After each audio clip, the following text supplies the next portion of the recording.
따라하시겠습니다. 부여하신 하나님. 부여하신 하나님.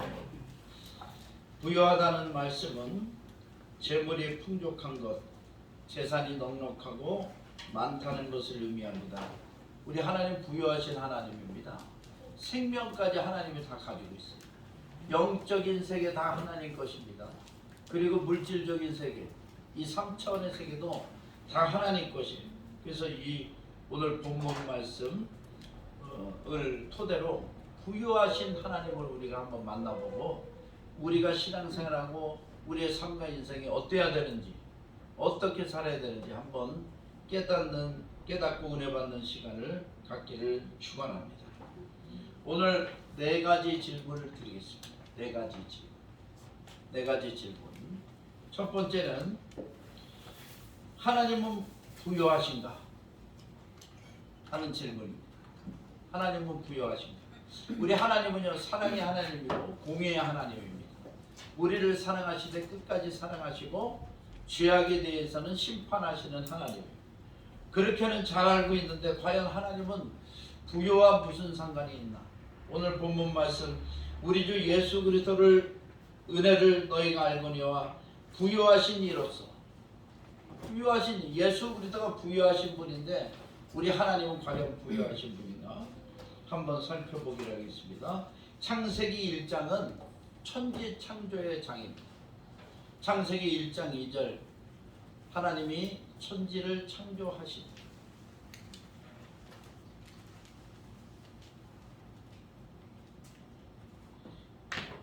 In the beginning created heaven and earth. 하나님 천지를 창조하셨다. 하지메니 가미와 덴지오 소조사리다. 천지를 창조하시는, 이 천지가 아무것도 없었는데 땅이 혼돈하고 공허하며 흑암이 깊음 위에 있고 세상이 하나님의 신은 수면을 운행하고 계셨는데 하나님 말씀하시니까 천지가 창조된 줄 믿습니다. 맨 마지막에 창조된 것이 바로 저와 여러분. 모든 것을 준비해 놓으시고 우리 사람으로 하나님을 섬기면서 누리라고 하나님께서 우리를 가장 마지막에 창조를 하셨습니다. 하나님 부여하신 분입니까? 천지가 다 하나님 것인데. 자, 영적인 부여, 물질적인 부여, 긍휼과 자비와 사랑의 모든 것이 풍성하신 하나님이신 줄 믿습니다. 모든 것을 부여하신 하나님인 줄 믿습니다. 시편 50편 12절에 보니까 하나님께서 짐승도 새들도 다 내 것이라고 말씀하시면서 내가 가령 주려도 내게 이르지 않을 것은 세계와 거기에 충만한 것이 내 것임이로다.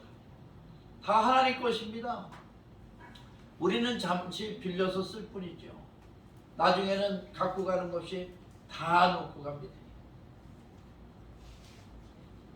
학개서 2장 8절, 은도 내 것이요 금도 내 것이라 만군의 여호와의 말이니라. 세상의 가장 갑부를 금이나 은의 소유로 비유한다면은 금이나 은은 뭐 절대적인 가치가 있는 거죠. 지금도. 그런데 하나님은요, 온 세상의 모든 금과 은이 다 하나님 것입니다. 그러니 얼마나 부유하신 분입니까? 시편 24편, 땅과 거기에 충만한 것과 세계와 그 가운데 거하는 자들은 다 여호와의 것이라. 땅과 거기에 거하는 모든 사람들이 다 주님의 것이에요. 선한 사람뿐만이 아니라 악한 사람들도 다 주님의 것인 줄 믿습니다. 그러니까 주님은 회개하고 돌아오기를 원해요. 저 멸망하지 않고 영생을 얻기를 원하시는 줄 믿습니다. 그리고 또 하나님은 어떤 하나님이냐? 신명기 8장 18절, 내 하나님 여호와를 기억하라. 그가 내게 재물 얻을 능력을 주셨습니다. 우리 인간에게 재물 얻을 능력까지 주시고 각 짐승들마다 동물이나 식물이나 어떤 것을 물어나든지 한 가지 장점들은 다 가지고 태어나게 하셔서 자기 소명을, 자기 사명을 다하게 하시는 것이 하나님이신 줄 믿습니다. 그 중에서도 특별히 우리 인간에게는, 사람에게는 재물 얻을 능을 주셨어요. 아니 뭐 강아지가 땅을 팝니까? 뭐 소나 또 말이 땅을 파요. 사람은 땅을 파면 거기서 열매가 나와. 씨를 뿌리면은 거기서 열매를 거두는 것입니다. 세상에 어느 동물이 씨를 뿌리고 거두는 동물이 있어요? 다 자연으로 열매를 먹고 뭐 잡아먹고 서로 양육강식하면서 살지. 우리 인간만이 땅에 씨를 뿌리고 열심히 가꾸고 거둘 수 있는 축복을 하나님께서 주신 것입니다. 또 직장이나 학교나 열심히 일하고 공부하면서 또 거기서 소득을 얻어서 풍족한 삶을 살게 하시는 이 법칙이 바로 재물 얻는 등을 주신 하나님의 법칙인 줄 믿습니다. 또 잠언 22장 4절 겸손과 여호와를 경외함의 보상은 재물과 영광과 생명입니다. 겸손의 사람, 하나님은 거만한 자를 물리치시고 겸손한 자에게 은혜를 주십니다. 사람도 마찬가지예요. 교만하면요 일시적으로 필요해서 그 사람하고 친하지 나중에는 더러워서 떠나. 아이고 더러워서 난 진짜 같이 못 있겠네. 그러나 겸손한 사람에게는 사람들이 많이 보입니다. 우리 예수님은 겸손하신 분이었어요. 가는 곳마다 사람들이 따른대요. 그런데 겸손하면서 능력도 많으셔서 병든 자를 치료하시고 문제를 해결하시고 기도를 응답하시고 우리 좋으신 주님은 겸손하신 분으로서 우리를 섬겨주신 줄 믿습니다. 그리고 십자가에 달리시기까지 자기 생명을 아낌없이 버리시기까지 겸손히 우리를 섬겨주신 주님인 줄 믿습니다. 그 겸손히 하나님을 섬겨야 돼. 우리도 그 은혜를 덧입어서 하나님 섬길 때 겸손하게 섬겨야 돼. 내 힘이 아니라 주님 것입니다. 사도 바울의 고백처럼 나의 나된 것은 다 주님의 은혜입니다. 내가 잘 되는 것도 내가 머리가 좋은 것도 내가 잘 나가는 것도 다 주님의 은혜입니다. 그럴수록 하나님께서 더 큰 복을 부어주시고 재물과 영광과 생명의 복을 더하여 주시는 줄 믿습니다. 우리 하나님은 부유하신 하나님. 인정하십니까? 인정하면 아멘 합시다. 자, 두 번째 질문으로 넘어갑니다. 오늘 네 가지 질문을 드립니다. 예수 그리스도는 부유하신가? 예수 그리스도에 대해서 어떻게 생각하세요? 제가 참 예수 그리스도를 만나고 영적으로 만나고 은혜를 입고요. 얼마나 많은 눈물을 흘리는지 몰라요. 어디서 그런 눈물이 나오는지. 눈물 콧물이 상수도 하수도가 터져서 눈물이 나오는지 며칠 울어도 그 눈물이 마르죠. 나는 뭐 별로 죄도 지은 거 없고 그저 열심히 살아가는 청년인 줄 알았는데 청년 때 예수님을 만났는데 신앙은 모태신앙이지만 기독교는 체험의 종교입니다. 언제 주님을 만났느냐 이게 중요해요. 청년 때 주님을 만났는데 야 나의 지은 죄가 진짜 필름처럼 다 지나가는 거예요. 어렸을 때부터 지은 죄가 주님 죄송합니다. 주님 회개합니다. 그러면서 눈물을 흘리면서 콧물 흘리면서 나를 용서하신 주님이 얼마나 고맙고 감사하든지. 그래가지고 학생 때 신촌에서 연세대학교 앞에 독수리 우리 창천교회 앞에 거기 분식집에서 오징어 볶음 하나 하고 막걸리 한 통 먹고 도망갔던 일이 생각나죠. 돈 안 내고 10년 만에 가서 갚았잖아요. 그랬더니 그 주인이 그대로 계시더라고. 아주머니 뭘 이런 걸 갖고 왔냐. 이거 받으셔야 된다. 그래야지 내 죄가 완전히 씻겨진다. 그랬더니 또 서비스를 뭐 주시대. 그래서 돈 또 드리고 왔지. 하여튼 그것부터 시작해서 부모에게 관한 거 친구들 뭐 세상의 모든 사람들과 연관된 그런 죄악들이 다 떠오르는 거예요.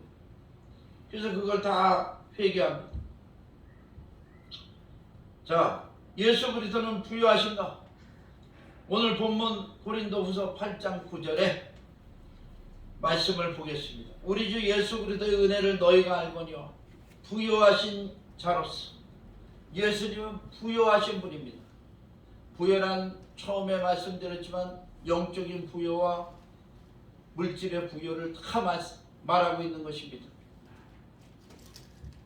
그리고 긍휼과 자비와 사랑의 부요 또 포함이 됩니다. 우리 주 예수 그리스도의 은혜는 그분이 부요하신 분이었어요. 왜? 천지를 창조할 때 말씀이셨습니다. 말씀으로 천지를 창조하셨습니다. 요한복음 1장 1절에 보니까 태초에 하나님이 계시니 태초에 말씀이 계시니라. 이 말씀이 하나님과 함께 계셨으니 이 말씀이 곧 하나님이시니라. 이 말씀이 하나님이신데 요한복음 1장 14절 말씀이 육신이 되어 오셔 성육신하신 것이 바로 예수 그리스도인 줄 믿습니다. 은혜와 진리가 충만하더라. 우리 예수님 부유하신 하나님입니다. 부유하신 하나님, 부유하신 분이십니다. 그런데 너희를 위하여 가난하게 되시는 그의 가난함으로 말미암아 너희를 부유하게 하려 하심이라. 부유하신 분인데 가난하게 됐어요. 이 땅에 오셔서 십자가를 지시고 못 박히고 창에 찔리고 머리에 가시관을 씌워서 피를 흘리시면서 이 땅에서 돌아가셨습니다. 왜? 그 천지를 창조하시고 온 세계를 창조하신 주님이 왜 인간의 몸을 입고 성육신 하셔서 이 땅에 오셔서 죽으셨나 십자가에서 저와 여러분을 살리기 위해서인 줄 믿습니다. 가난한 너희를 부욕케 하려고 가난한 너희를 부욕케 하려고 예수님이 십자가를 지신 줄 믿습니다. 우리가 원래 하나님의 자녀인데 아담과 하의 범죄로 말미암아 우리의 모든 풍요로움을 마귀한테 다 뺏겼어요. 영적인 풍요로움 그리고 물질적인 풍요로움 다 마귀에게 뺏겼습니다. 에덴 동산에서 쫓겨났어요. 그전에는 일하는 게 없었습니다. 그런데 에덴 동산에서 쫓겨나면서 이제 남자는 땅을 갈고 땀을 흘려야 먹고 살고 여자에게는 해산하는 고통을 얻게 되었습니다. 원래 애 낳을 때 안 아팠어요. 그전에는. 그런데 그 다음부터 해산의 고통이 이르러서 지금은 뭐 제왕절개들을 많이 하지만은 가급적이면 자연분만이 좋다고 합니다. 하여튼 하나님의 법칙대로 사는 게 좋아. 아무튼 수고해야 먹고 사는 그런 그 인생이 되었고요. 땅에는 가시와 엉겅퀴가 났습니다. 우리 몸도 흙으로 만들어졌습니다. 여기도 가시와 엉겅퀴가 나요. 그것이 질병입니다. 암이고 각종 질병이 그때부터 생긴 거예요. 그리고 흙에서 났으니 흙으로 돌아가라 하신 말씀대로 우리가 가난하게 되었습니다. 마귀의 밥이 됐어요. 마귀한테 꼼짝도 못한 우리의 세상의 부여를 마귀에게 빼앗겼기 때문에 세상에서 잘 나가려면 마귀한테 잘 보여야 돼요. 자기 영혼을 파는 연예인, 자기 영혼을 파는 기업가들이 세상에 많이 나오고 있습니다. 마귀에게 파는 거야.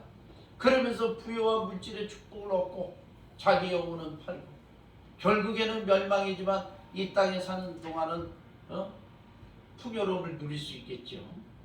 자, 우리 주님은 부유하신 분인데 가난하게 되신 가난한 우리를 부욕케 하려 하십니다. 그런데 멸망받고 죽을 수밖에 없고 땀 흘려야 먹고 살 수밖에 없는 우리들에게 예수 그리스도가 성육신하서 오신 이유는 우리의 모든 죄와 허물, 원죄, 자범죄, 유전죄 다 짊어지시고 십자가에서 못 박혀 죽으심으로 그리고 3일 만에 부활하셨습니다. 사망 권세를 깨뜨리고 마귀의 권세를 깨뜨리고 부활하셔서 누구든지 예수를 믿으면 구원을 얻게 하시는 줄 믿습니다. 할렐루야. 조혜석 권사님 지금 당장 생명이 끊어지면 주님의 품에 안길 줄 믿습니까? 아멘. 아멘. 구원의 확신, 구원의 확신을 가져야 돼요. 우리는. 하나님은 한 번 택한 백성 절대 버리지 않습니다. 우리의 하늘의 생명책에 우리의 이름들이 다 농명이 되어 있어요. 행위책도 있습니다. 행한 대로 다 기록이 되어 있어요. 비록 우리가 부족하고 이 땅에서 하나님을 기쁘게 하지 못했더라도 서로 그 생명책에 기록이 되어 있습니다. 왜? 예수 그리스도를 믿었기 때문에. 우리의 공로가 아닙니다. 천국에 가는 건 우리의 공로가 아닙니다. 우리의 무슨 열매, 우리의 뭐 이런 행적이 아닙니다. 값없이 하나님의 은혜로 저 천국에 가서 영원한 생명을 얻게 되는 줄 믿습니다. 예수께서 그 길을 열어주셨어요. 그럼 우리는 신앙생활 잘하다가 천국에 가면 되는구나. 영혼의 축복은 회복이 됐습니다. 영혼의 구원을 회복이 됐어요. 그런데 삶과 신앙생활에는 여전히 가난해야 됩니까? 부유해야 됩니까? 여기서 좀 딜레마가 나오는데 다시 한번 오늘 본문 말씀 읽겠습니다.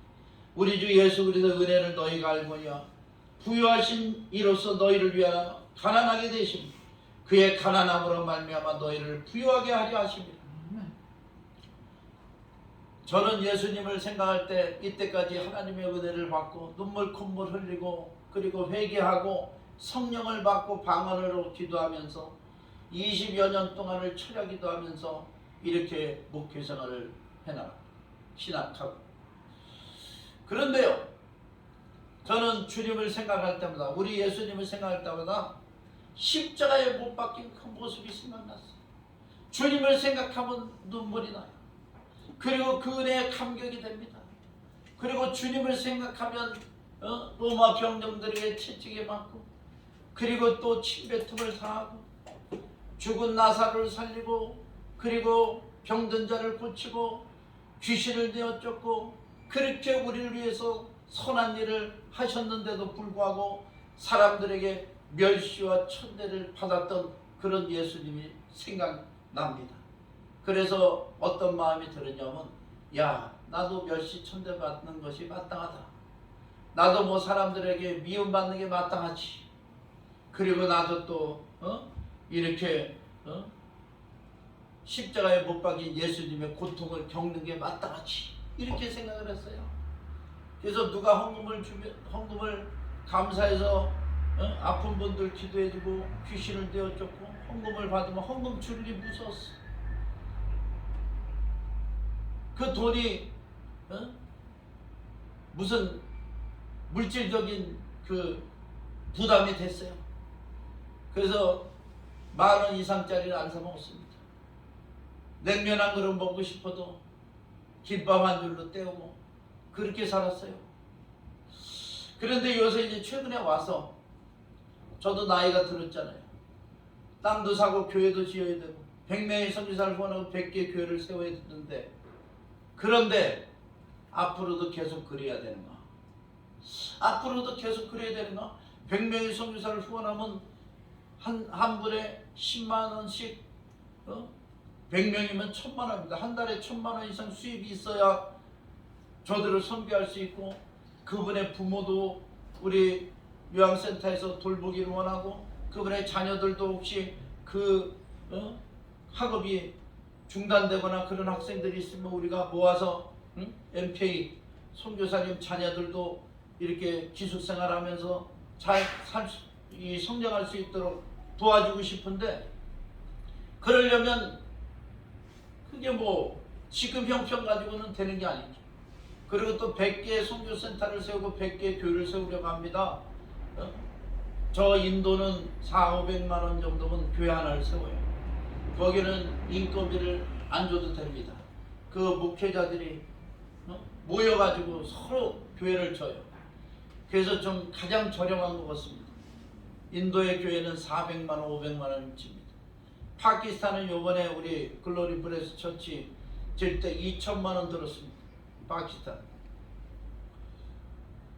그리고 또 아프리카는 1,500만 원 정도 됩니다. 교회 하나 이렇게 뼈대 세우고 지붕 세우고 이런 아프리카에 집을 짓는데 한 1,500만 원 정도 들어요.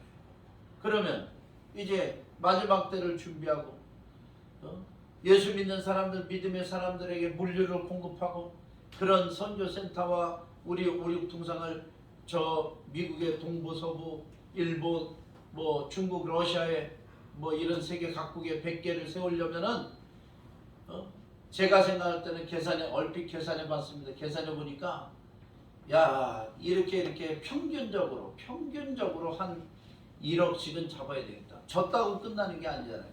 그 필요한 시설, 후원 이런 것을 해야 되니까 장기적으로 봤을 때 한 1억씩 들 것 같아요. 그러니까 100개의 교회를 세우는데 기도하는데 100개의 교회면 물질로 표현해서 죄송합니다. 100억 정도 들죠.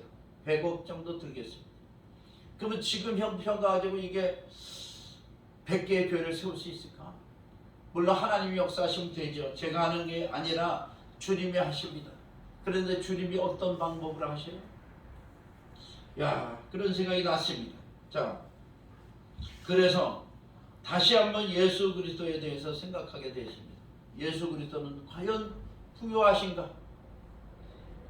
그랬더니 마태복음 28장 18절에서 20절, 하늘과 땅의 모든 것을 내게 주셨으니 그러므로 너희는 가서 아버지와 아들과 성령의 이름으로 세례를 주고 내가 내게 분배한 모든 것을 지키게 하라. 볼지어다 내가 세상 끝날까지 너희와 항상 함께 있으리라. 하늘과 땅의 모든 권세를 가지고 있는 분이 주님이에요. 예수님이에요.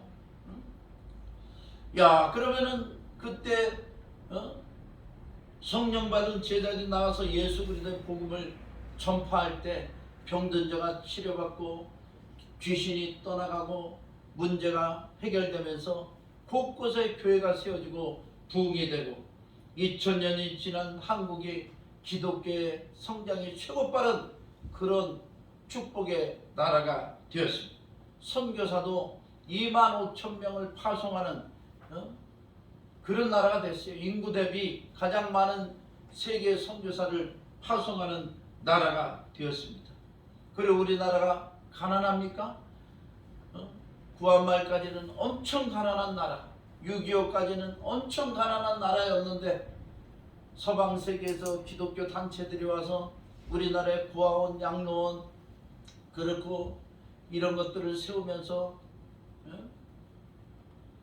우리나라에 저변적으로 이렇게 좋은 영향력을 끼치고 기독교가 들어와서 할 수 있다, 하면 된다, 해보자 하는 그런 믿음의 각성이 일어나고 영적 각성이 일어나고, 그리고 죄송합니다. 페미니스트 계시면 이해하고 들으시기 바랍니다. 이름조차도 없었던 그런 여자들이 교회에 와서 기도받고 직분을 얻고, 집사님, 권사님 직분을 얻고 기도해서 남편과 자녀들이 잘되고 우리 대한민국이 잘된 줄 믿습니다. 할렐루야. 지금 대한민국 가난하지 않습니다. 가난한 사람도 더러 지금도 있지만은 세계 오페크 11위의 국가가 됐어요. 대한민국의 이 기술과 자본력이 땅덩이는 좀 작아도 세계에서 무시하지 못한 그런 나라입니다. 우리나라 여건이 세계 2위예요. 2위. 우리나라 대한민국의 여건만 가지면은 세계에 그냥 비자 없이 갈 수 있는 나라가 두 번째로 많고, 그리고 환영받는 그런 대한민국입니다. 그래서 어디는 뭐 대한민국 여권 하나만 가지면 뭐 수백만 원 준다는 데도 있어요. 그래서 뭐 해외 나가면 한국 사람 조심해야 됩니다. 여권, 신분증 이런 거 잊어버리지 않게. 자, 대한민국이 가난합니까? 물론 뭐 아직 뭐 선진국가 아니라 그래도 이 부유한 축복을 하나님이 교회를 통하여, 믿음을 통하여 이 나라의 민족에 내려준 줄 믿습니다. 근면 성실한 장점을 가지고 열심히 일했더니 대한민국이 이렇게 발전했는데 그것이 바로 하나님의 은혜인 줄 믿습니다. 할렐루야. 그리고 마태복음 10장 1절, 예수께서 그의 12제자를 부르사 더러운 귀신을 쫓아내 모든 병과 모든 약한 것을 고치는 권능을 주시니라. 마태복음 10장 8절, 제자들을 파송하면서 천국에 가까웠다 하고 병든 자를 고치며 죽은 자를 살리며 나병한 자를 깨끗하게 하며 귀신을 쫓아내되 너희가 거저 받았으니 거저 주어라. 우리 주님은요, 병든 자를 고치고 귀신을 내어 쫓고 그리고 문둥병을 깨끗이 하고 저주가 물러가게 하고 하나님의 자녀로서 회복되는 역사가 일어나게 하셨습니다. 지금도 그런 역사가 교회를 통하여 일어납니다. 오늘날 교회는 귀신을 쫓아내고 병든 자를 고치고 주님의 영적인 사역을 계속해야 될 줄 믿습니다. 그리스도의 몸이니까. 머리는 예수 그리스도. 이 몸속에서 그리스도의 역사가 더 활발하게 일어나야 될 줄 믿습니다. 그러면 귀신 쫓아내, 저주가 물러가고 그 다음에 병든 자가 치료됐는데 저들의 삶이 좋아졌겠습니까? 그대로겠습니까? 누가 보더라도 더 좋아졌을 줄 믿습니다. 누가 보더라도 그 삶이 변화되고 축복의 삶으로 바뀌어진 줄 믿습니다. 병든 자가 치료되면 그거보다 더 큰 은혜가 어디 있어요? 그 삶이 어떻겠어요? 그 삶. 귀신이 떠나가면 귀신 때문에 가난하고 귀신 때문에 음란하고 귀신 때문에 술마이가 들어서 술주정뱅이가 됐는데 그게 떠나가면 얼마나 사람의 삶이 달라지겠습니까? 마태복음 5장 23절 예수께서 온 갈릴리에 두루 다니사 그들의 회당에서 가르치시며 천국 복음을 전파하신 백성 중에 모든 병과 모든 약한 것을 고치시니 중약하고 그들을 다 고치시더라. 할렐루야. 누구든지 예수께 나오면 다 치료받고 구원받게 되는 줄 믿습니다. 그러면 예수님은 부여하신 분입니까? 인간이 상상할 수 없을 정도로 부여하시다. 저는 그렇게 믿습니다. 저는 여태까지 주님을 생각할 때마다 십자가에 피 흘리시고 나를 위해 죽으신 예수님, 나사렛 무덤 앞에 눈물을 흘리신 예수님, 그렇게만 생각했어요. 그런데 마인드를 바꿨습니다. 우리 예수님은 그럴 뿐 아니라 죽은 자를 살리고 귀신을 되어 쫓고 병든 자를 치료하고 벳세다 광야에서 오병이의 기적을 베푸시면서 그 전에 말씀으로 모든 사람을 고치시고 배고프니까 장정만 5,000명 여자 어린이까지 수만 명의 사람들을 배불리 먹이시고 12광주를 남기신 그런 부여하시고 풍요로우신 예수 그리스도이시구나 는 것을 깨달았습니다. 오늘날 제가 진작에 깨달았으면 100개 교회 중에 한 50개는 지었을 텐데요. 저는 그냥 모든 것을 버리고 주님을 쫓는 게 은혜인 줄 알았어요. 베드로나 안드레처럼 배와 그물을 버려두고 주님을 쫓고, 또 야고보와 요한처럼 배와 아버지를 버려두고 주님을 쫓고, 그러면 되는 줄 알았어요. 그런데 예수 믿는 사람 모든 사람이 그렇게 하면 어떻게 합니까? 세상은 누가 지배를 하는 거예요? 지금 우크라이나하고 러시아하고 전쟁을 벌이고 있는데요. 러시아가 우크라이나를 왜 공격했습니까? 여러 가지 이유지만은 이것을 간단하게 생각해 봅시다. 시장 경제는 보이지 않는 손이 이렇게 결정합니다. 보이지 않는 손이. 경제학에서 아담 스미스가 얘기한 거예요. 시장 경제는 보이지 않는 손이 결정한다. 그러면 국제 질서는요? 국제 경제는 국제 정치학적으로 보이지 않는 주목이 결정한다. 그렇게 되어 있습니다. 그건 제 말이 아닙니다. 국제 정치학에서 하는 말입니다. 보이지 않는 주목이 결정한다. 그래가지고 이 주목은 뭐예요? 패권. 패권을 의미하는데 경제적인 패권, 군사적인 패권, 어느 게 더 높을 것 같아요? 경제적인 패권입니다. 지금은 경제사회이기 때문에 경제적인 패권이 높은 나라가 세계 질서를, 국제 질서를 이끌고 가는 거예요. 그것이 가장 강한 나라가 미국입니다. 아메리카. 감사하게도 우리의 우방이죠. 러시아는 경제력은 그다지 높지 않습니다. 그런데 지하자원, 천연자원, 가스, 석유가 엄청나고 땅이 넓고 그 다음에 군사력이 또 높아요. 그래서 이 보이지 않는 주먹으로 우크라이나를 친 거예요. 그런데 우크라이나에서 저항이 만만치 않습니다. 지금 민병대 전쟁이라고 해야죠. 민간인들이 총을 들고 예전에 소련 시대에 소련이 붕괴될 때 저장해놨던 무기들이 많이 있대요. 그래서 그것들 탄약 무기들을 다 꺼내서 지금 싸우고 있대요. 그리고 미국하고 영국에서 지원한 무기들 이런 걸 가지고 지금 시가전을 벌이고 있는데 제1의 체첸 전쟁이 시작됐다 이렇게 얘기합니다. 러시아가 체첸을 쳐들어왔는데 체첸이 워낙 강하게 저항을 하니까 러시아가 지고 물러났어요. 그러다 2차 체첸 전쟁이 벌어졌는데 그때는 시고 시민이고 뭐 안 가리고 쑥대밭으로 만들었습니다. 그래서 결국엔 점령해 버렸어요. 무력으로.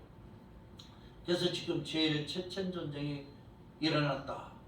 우크라이나 사태를 이렇게 표현을 합니다. 자, 보이지 않는 주먹이 세계 질서를 이끌어갑니다. 그러면 우리 대한민국이나 우리 사회나 그럼 우리 가정이나 세밀하게 한번 면밀하게 들여보시기 바랍니다. 옛날에는 어른들이 계셔가지고 동방예의지국 어른들이 주도해 나갔어요. 덕망이 있고 인품이 있고 정말 애국자이신 그런 어른들을 그런 분들이 이 나라의 그 정신 세계를 이끌어 갔어요. 근데 그분들이 한 분 한 분 가시다가 이번에 마지막으로 가신 것 같아요. 어제 이어령 박사님이 소천하셨습니다. 이어령 박사님은 우리나라도 존경을 받지만 일본의 학자들이 가장 존경하는 그 세계적인 석학입니다. 일본의 학자들이요. 이어령 박사님한테 그 정신세계나 뭐 이런 걸 배우려고 가장 많이 찾아옵니다. 그런데 이 이어령 박사님이 딸 이민아 목사, 딸이 연예인이었는데 예수님 믿고 그 목사가 됐다 암에 걸려서 죽었어요. 그 죽음을 바라보고 예수를 영접했습니다. 그리고 참 자기의 그 석학적인 그 지혜와 지식을 가지고 예수님을 인정하기 시작했어요. 그래서 참 그분의 얘기를 들어보면 굉장히 은혜롭습니다. 참 그런 세계도 있구나. 그런 걸 느껴요. 교회에서 듣지 못하는 그런 내용들이 많습니다. 아마 유튜브에도 그런 내용이 덜어 있을 것 같은데 그런 분들이 이제 한 분, 두 분 가시니까 이제는 뭐 젊은이들이 어른을 존경하나? 글쎄 좀 의심스러워요. 부모를 존경하나? 어른을 존경하나? 그런 것보다 경제, 보이지 않는 주복, 물질 가진 사람을 더 존경하는 것 같아요. 시대가 그렇게 흘러가는 것 같습니다. 제가 잘못 봤으면 참 다행이고 사과드립니다. 그런데 그렇게 흘러가는 것 같아요. 보이지 않는 주먹으로 진짜 국제 정치학의 용어처럼. 자, 예수 그리스도는 부유하십니다. 여기 부유하시다고 써 있어요. 예수 그리스도는 부유하신 분이다.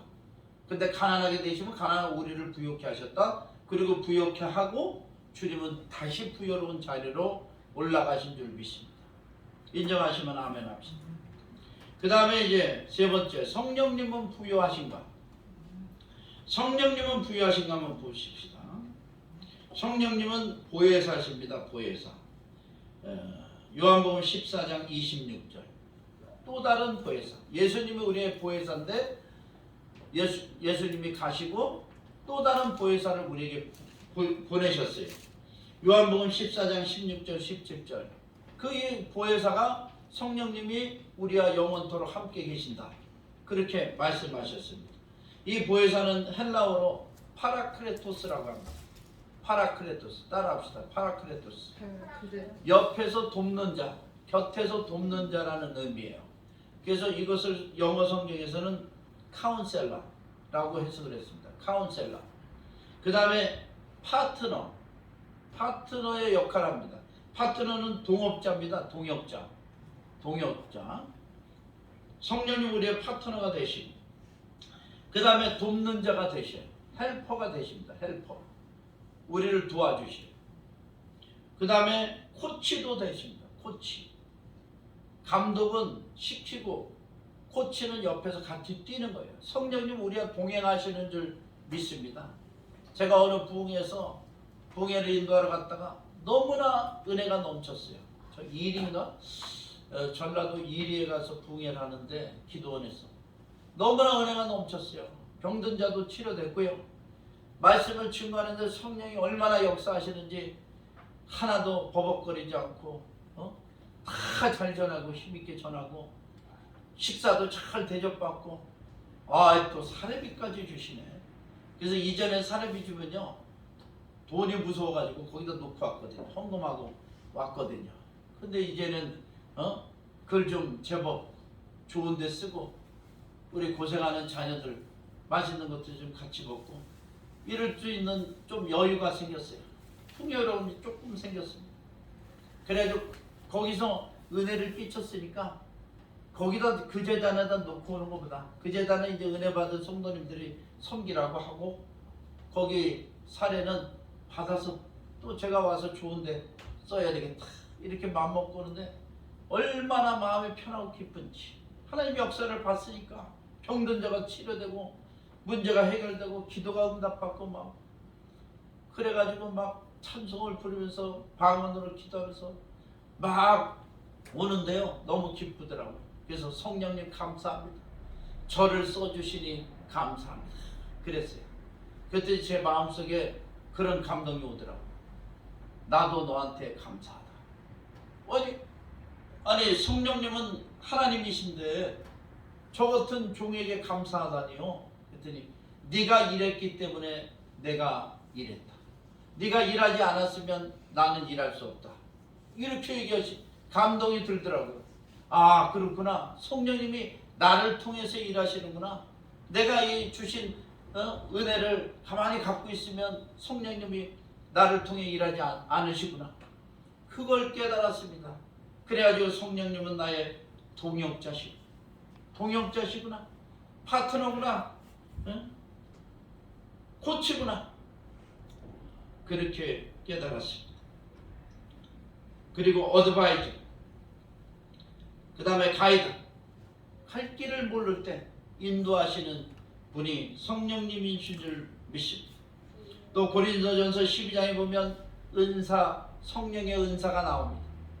성령의 은사, 그 은사를 가만히 보면 너무나 놀라워요. 지혜의 은사, 지혜의 말씀의 은사, 지식의 말씀의 은사, 영분별의 은사, 믿음의 은사, 방언의 은사, 방언 통변의 은사, 예언의 은사, 또 이렇게 9가지가 나오고 로마서 12장에도 성령의 은사가 나옵니다. 성경은 성령의 은사를 10,000가지 은혜라고 표현합니다. 10,000가지 은혜가 있어요. 사랑의 은사도 있고 섬기는 은사도 있고 가르치는 은사도 있고 물질의 은사도 있고 음악적인 재능, 탤런트, 이것도 다 성령의 은사입니다. 그런 은사를 우리에게 부어주셔서 일을 하게 하는, 하나님의 영광을 나타내고 일을 하게 하시는 것입니다. 그러면 성령님은 부여하십니까? 아닙니까? 부여하신 분이죠. 부여하신 분이야. 우리를 그렇게 사용하셔서 하나님의 영광을 나타내는 하나님의 그 풍성하신 은혜를 베푸시기 때문에 성령님은 분명히 부여하신 분입니다. 할렐루야. 성령은 하나님의 영, 예수 그리스도의 영이 우리와 함께하는 것인데 말씀이든 믿음이든 은사든 능력이든 우리를 통해서 하나님의 일을 하시는 성령님은 분명히 부여하신 분이십니다. 할렐루야. 자, 마지막 4번째. 시간이 많이 갔습니다. 좀 줄여서 말씀드리겠습니다. 우리는, 저와 여러분은 부여한가? 여태까지 하나님은 부여한가? 부여하시죠. 예수 그리스도는 부여한가? 부여하십니다. 성령님은 부여하신가? 부여하십니다. 그러면 저와 여러분은 부여한가? 우리는 부여한가? 우리의 신앙은 어때야 되는가? 한번 자기 자신에게 질문하시기 바랍니다. 요한복음 1장 12절 영접하는 자 곧 그 이름을 믿는 자들에게는 하나님의 자녀가 되는 권세를 주셨으니 이는 혈통으로나 육정으로나 사람의 뜻대로 난 것이 아니라 하나님 아버지의 뜻대로 난 자들이니라. 우리가 하나님의 자녀입니다. 하나님 부여하신 분이에요. 여기 신명기 8장 18절 아까 말씀드렸지만 하나님 여호와를 기억하라. 그가 내게 재물 얻을 능력을 주셨습니다. 우리가 하나님의 능력을 받았습니다. 그럼 우리도 부여해야 될까요? 가난해야 될까요? 저는 여태까지 가난한 그런 예수님, 가난한 하나님, 뭐 내가 부자가 되면 좀 죄 짓는 것 같은 그런 마인드를 가졌었어요. 근데 지금 바꿨습니다. 회개했습니다. 하나님 내게 재물 얻을 능을 주셨는데, 여러분에게 재물 얻는 능을 주셨는데 가난하게 사실 거예요? 부유하게 사실 거예요? 우리 가정에도요, 보이지 않는 주먹이 좌우합니다. 돈 많이 뿌리는 사람이 그 집안에서 존경을 받아요. 지금 나이 먹었다고 나이 많이 드셨다고 어른이 아니야. 부모라도 자식에게 돈을 많이 불려줄 수 있으면 존경받습니다. 부모가 돈 없으면 관세 받아요. 응?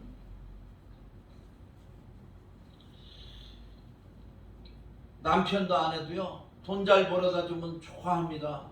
근데 돈 못 벌잖아요. 사랑이요, 하루에 한 끼 먹고 얼른 밖에 나갔다 와야 될걸요. 2끼 이상 먹으면 미움받습니다. 퇴직 하신 분들 집에서 2끼 이상 먹지 마세요. 바깥에 가서 놀다 오더라도 쫓겨나지 않으려고. 죄송합니다. 자, 하나님은 우리에게 재물 얻는 능을 주시고, 또 잠언서 22장 4절 겸손과 여호와를 경외함의 보응은 재물과 영광과 생명이니라. 그러니까 우리가 하나님을 잘 믿는다면은, 겸손하게 주님을 섬기는 자라면 재물도 영광도 그리고 생명도, 영원한 생명도 바로 하나님께서 우리에게 주시는 줄 믿습니다. 자, 그러면 예수 그리스도는 부유하신 자로서 가난하게 되시고, 가난한 우리를 부유케 하셨는데 영혼은 부유해졌어요. 구원받았습니다. 우리의 삶과 인생의 질은 어떻습니까? 삶과 인생의 질은요, 저만 얘기했겠죠. 저만 형편없었습니다. 목회하면서도 사실 형편없었어요. 물질이 있어서 남을 돕고 뭐 좋은 일도 많이 하고 싶은데 그런 거를 별로 하지 못했어요. 자녀들도 훌륭하게 키우고 싶은데 잘 그리지 못했습니다. 그래도 다행히 하나님께서 길러주셔서 자녀들이 잘 되는 줄 믿습니다. 저만 따졌으면 부족해서 진짜 어떤 제 자신이 형편없다고 느낄 정도로 선한 영향력도 못 끼치고, 지금도 교회 하나 땅을 사서 짓고 싶은데 아직 그런 재력이 안 되고, 뭐 건물만 화려하게 짓는다는 거 아니에요. 그냥 좋은 일 많이 하고 싶어서 선교회 본거지를 만들고 거기서 기도하고 선교 훈련하고 파송하고 선교지에 교회를 세우고 막 그러고 싶은데, 그런 거 마음만 있지 기도만 하지 이루어지지 않는다. 이루어지지 않고 있습니다. 아직. 앞으로는 이루어질 줄 믿습니다. 자, 성령님은 병든 자를 고치고 귀신을 쫓아내고 성령의 능력과 은혜로 충만케 하셔가지고 우리를 잘되게 하시는데, 얼마나 잘되게 하시나. 영혼이 잘된 같이 범사가 잘되고 강건하게 하시는 줄 믿습니다. 영혼이 잘돼서 구원받고, 범사가 잘돼서 형통하고, 그리고 강건한 복을 얻어서 건강을 주시고, 이분이 성령님이에요. 그런 성령님을 모시고 신앙생활한 저와 여러분이 지금 부여하시냐 말이에요. 지금 부여하시냐. 주님을 뭘로 보는 겁니까 진짜? 저 자신에게. 하나님의 말씀은요, 약속입니다. 그래서 성경을 테스트먼트라고 해요. 구약은 올드 테스트먼트, 옛 약속. 신약은 뉴 테스트먼트. 무슨 약속이에요? 무슨 약속? 우리에게 영혼이 잘된 같이 범사가 잘되고 강건하게 하신다는 약속이에요. 물론 성경을 쥐어짜는 예수 그리스도가 나오지만, 그 예수 그리스도가 일하시는 것이 바로 구원의 역사, 축복의 역사, 치료의 역사, 영생의 역사이신 줄 믿습니다. 자, 저와 여러분이 마인드를 오늘부터 바꾸기 바랍니다. 주님을 생각할 때 십자가에서 피 흘리신 그 주님만 생각할 게 아니라 주님이 나를 통해서 100개의 교회를 세우기 원하시는구나. 100명의 선교사를 후원하기 원하는구나. 나를 통해서 기업 하나가 믿음의 기업이 세워지면요, 그 기업을 통해서 얼마나 수많은 사람들이 일하고 거기서 벌어먹습니까? 해외 지사 아프리카 이런 베트남 해외 지사 하나 세우면요, 그 마을 그 지역 전체가 먹고 살 만한 역사 일어나요. 거기다 교회 딱 줘놓고 예배드리기 시작하면, 아니 거기 최고 높은 오너가 예배드리는데 어떤 놈이 하나? 강제는 안 하죠. 그러나 보이지 않는 주먹이 야 교회 가 이렇게 만드는 거예요. 얼마나 좋은 영향력, 선한 영향력을 끼치겠어요. 유명한 연예인이 방송이나 언론에서는요, 인터뷰할 때 절대 하나님 얘기, 종교 얘기하면 안 됩니다. 이래요. 그래서 저는 방송에 안 나갑니다. 그런 말 안 할 때 나가려고. 근데 저보러 나오려는 방송 없어요. CTS밖에. 근데 저 훌륭한 사람 돼서, 아주 지명도가 높은 그런 높은 사람이 돼서 인터뷰 딱 할 때 나의 낮은 것은 하나님의 은혜입니다. 이렇게 얘기할 수 있으면 커트 안 시킵니다. 그렇게 하는 분들 덜어 있잖아요. 이 미국에 레스 브라운이라는 사람이 있습니다. 이분은 백만장자입니다. 레스 브라운. 동기부여가입니다. 카운셀러입니다. 백만장자예요. 1년 수입이 어마어마해요. 근데 이 사람이 흑인인데 5학년 때 정신지체 판정을 받았어요.